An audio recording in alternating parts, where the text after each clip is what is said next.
amazing. We have another question from the audience. How much does the knowledge of programming languages really contributes to your profile when applying for jobs?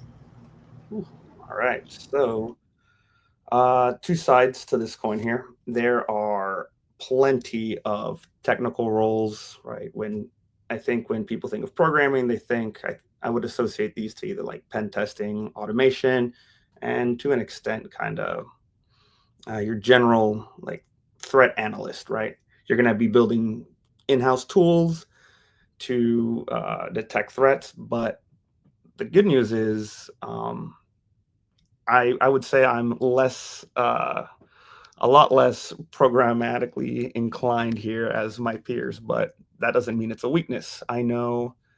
Hold on, let me gather my thoughts here.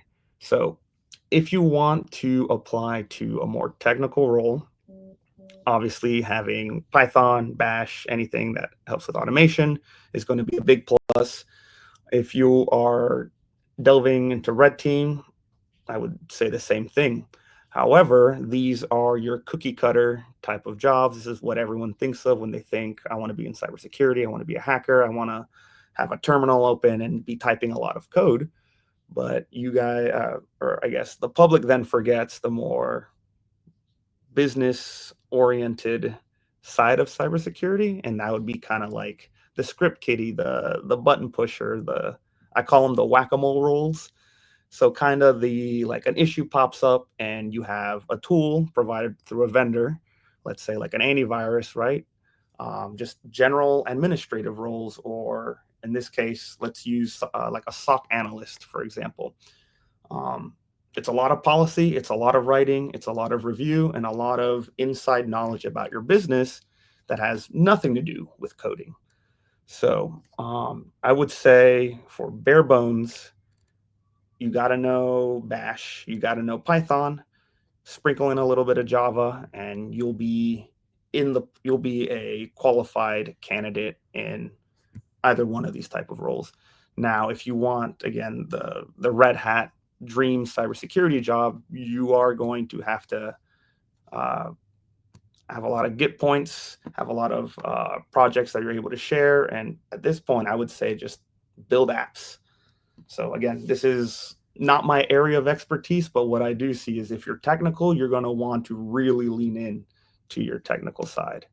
But again, let's not forget policy, general business skills for SOC analyst role, IT admin, and I guess like what like a CISO. You're going to need a very strong blend of both coding and internal business knowledge. So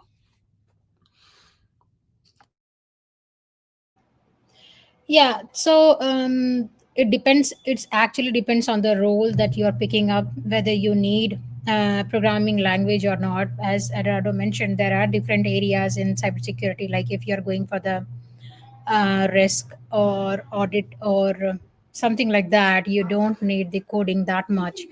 But it depends on the SOC analyst or any other red team. Then you need to have those coding skills.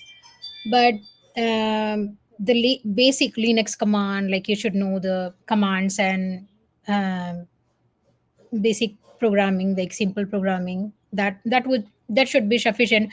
I know many of my team members who are not into that much coding, and they are in different fields of the cybersecurity. So um, it depends. It's actually depends on the role which you are picking for the cybersecurity, whether it needs or not.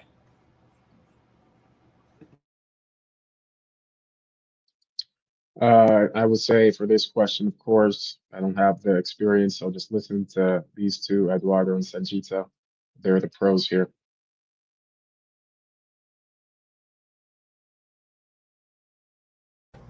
Okay, we have another question prepared for you. Community is a big part of cyber. Was there a person, group, or event that gave you a sense of belonging early on? so I would say, yeah, DEF CON, right? The biggest, flashiest event. It's going to have the most amount of people. And while the first time I went, I felt out of place. I saw all the computers and terminals open, and I saw all the different kind of it's set up that they have villages. So you have like biohacking, car hacking, like voting booth hacking. I would see all this stuff, and it's like, all right, man, I'm way out of my league here. And then they had the smaller stuff like they had one called like lock picking village, and like that's not hacking by the traditional terms. There's no computer involved, but it was something hands-on that I was able to do. And it's like, okay, I was able to pick a $1 Walmart lock. And then the next thing you know is I go to there's like satellite hacking or something crazy. And it's just an open computer, one page of just Linux commands. And oh, wow, that was pretty easy. And then sure enough, there's a guy next to you. Maybe he's struggling on the one on that one project you just completed, and sure enough, now you're talking, you go have lunch, and then you figure out, hey, a lot of the people here aren't at this super high level that you originally thought. So the point of that story is, I think, just kind of whatever you can find, go in there. And where I'm from in Gainesville, Florida, we don't really have a hacking scene, just a bunch of college kids. But again, uh, if you like to travel, go find a like cyber event in your state, and don't limit yourself to just be cybersecurity. I know a lot of like contests or like bug bounty communities just disassociate from the name cyber just to more or less gatekeep the public crowd from entering because it's becoming oversaturated. But definitely just start looking up like technical events, or you can do like technical network communities or something like that. If you have access to Facebook, again, Facebook events is kind of where all of this pops up. But as you meet more people kind of in that space of yours, right, you're going to want to lean towards people of your skill set. And then as you grow, your skills are going to grow. The people that you can connect with are at a higher level. And then sure enough, they go to an event, you get invited, or maybe you're the one that's a little further ahead. You find the event, bring people to you, and build that community that way.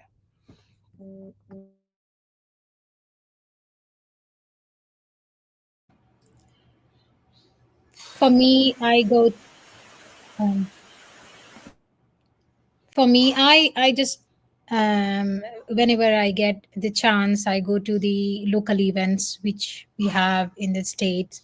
So meet up the folks around different organization, and also there are some organizers, speakers. They share their experience in their domain. So whenever you get a chance, just join any local events if you're not able to travel around another states. That would be helpful. Yeah, I think networking, what am I saying? I think events are great, but I also think that networking and having a good support system is good too. So on two separate occasions, I had different managers, right, who they guided me through the steep learning curve of cybersecurity, and that made a huge difference for me. Just having someone who believed in me in my corner, right? Because as we all know, cybersecurity can be overwhelming at times, but it's just good to know that you have that kind of support.